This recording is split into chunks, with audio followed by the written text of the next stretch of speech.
ये चुनाव नहीं है, ये चुनाव राष्ट्रीय चुनाव है जो भारत की सरकार को बनाने के लिए करते हैं। और जब भारत की सरकार बनती है तो भारत की सरकार का सबसे पहला काम होता है देश की सुरक्षा का।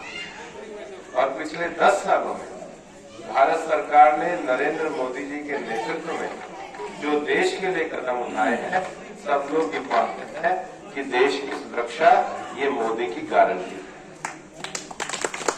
भारत सरकार का दूसरा काम होता है कि दुनिया के देशों के साथ संबंध रखना। और नरेंद्र मोदी जी ने G20 की अध्यक्षता से लेकर के जो दुनिया में भारत का नाम बढ़ाया, विदेशों से संबंध रखते हैं तभी हमारे देश की अर्थव्यवस्था बढ़ती है, देश की अर्थव्यवस्था बढ़ती है तभी रोजगार और व्यापार आते हैं।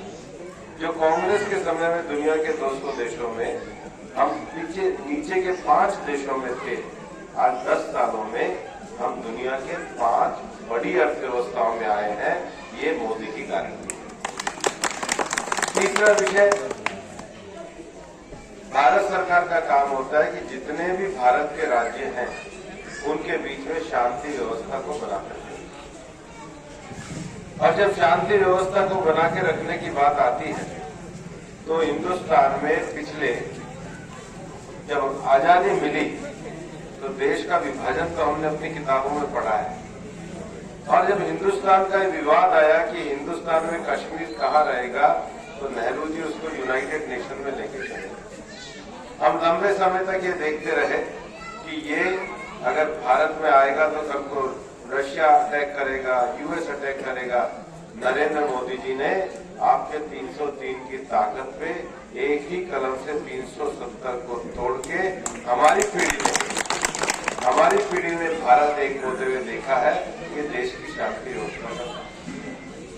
चौथा, भारत सरकार का काम है देश का बजट और योजनाएं बनाना। नरेंद्र मोदी जी की जो योजना है वो गरीब कल्याणकारी योजना, उज्ज्वला से लेके किसान सम्मान निधि तक देश का इंफ्रास्ट्रक्चर बढ़ाना। हम इतने समय तक अलवर में केवल एक दिल्ली जयपुर हाईवे देखते थे, 10 साल में एक और हाईवे खड़ा किया। देश में लोगों की जरूरत की चीजें उपलब्ध कराना। और हमारी सरकार ने जो तय किया कि देश में नदियों को जोड़ना चाहिए। नदियों के जोड़ने की योजना में पिछली भाजपा सरकार ने भी बनाई कि चंबल से लेकर काली सिंध और पर्वतीय नदी को जोड़कर उसका पानी पुराने अलवर क्षेत्र में लाया जाए।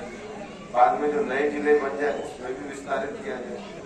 और उसके साथ पूरे देश में जल जीवन योजना चलाई ताकि हर घर जल और जल से न। पर मैं अलवर में इतना घूमते हुए, अलवर को हम कहते हैं बड़ा इंडस्ट्रियल एरिया है, बाबा खेतरनाथ से लेकर सबकी तप स्थली है, सरिस्का जैसा टाइगर रिजर्व है, लेकिन फिर भी अलवर में मुझे बहुत गहराई से अनुभव हुआ कि यहाँ पर अभी भी धरती है। और इसलिए जल प्रबंधन का और नरेंद्र मोदी जी के बजट में से जो जल योजना है उसकी गारंटी को अलवर तक लाना है। और सांसद बन के मैं उसके लिए काम करना चाहता हूँ और इसके लिए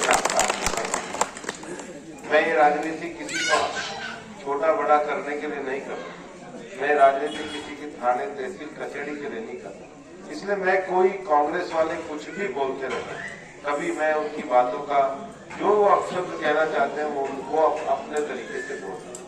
लेकिन राजनीति में बड़ी लकीर खींचने के लिए, देश के विकास के लिए हमको मोदी जी की गारंटी के साथ जुड़ना हमारे गांव और देश के भविष्य के लिए जरूरी है। और इसलिए मैं ये कह रहा हूँ कि इस बार का जो चुनाव है 10 साल के मोदी जी के शासनकाल के बाद आप एक विकसित भारत बनाने के लिए मोदी जी के संकल्प को आगे बढ़ाने के लिए बोलते। और यही निवेदन करने मैं आपकी चौपाल में आया। आज अभी भी हमारे लेट होने के बाद बाकी के गांव में जाना है और 10 बजे जो है ये माइक भी बंद हो जाएगा। इतनी बड़ी संख्या में लोग खड़े होंगे तो उनको हम नमस्कार भी ढंग से नहीं कर पाएंगे। इसलिए मुझे आज इस थोड़े समय में आप इजाजत दें। बाकी आपके विषयों के लिए आपके साथ रह करके मैं काम करूंगा। लोग एक भ्रम जरूर फैलाते हैं कि भूपेंद्र यादव केंद्र के मंत्री इनको लेके आए, इनसे मिलने का क्या तरीका है।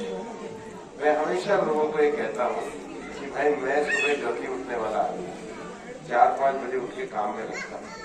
भारत सरकार के ऑफिस 9-10 बजे खुलते हैं। अलवर के किसी भी आदमी को मिलना हो तो एक ही तरीका है, पता कर लो मैं अलवर के मकान में हूँ या दिल्ली के मकान में हूँ। बिना किसी सिफारिश के सुबह 7-8 बजे आ जाना, मैं निकलने से पहले सबसे मिलूंगा। यही मेरा काम है। आपका आशीर्वाद लेकर के मैं आगे बढ़ रहा हूँ। और मेरे साथ एक बार जरा, जैसे डॉक्टर साहब तो वैसे आपसे कहलवा चुके हैं, लेकिन एक बार मेरे साथ कहिए, फिर एक बार मोदी सरकार, फिर एक बार मोदी सरकार। भारत माता की जय, जय श्री राम।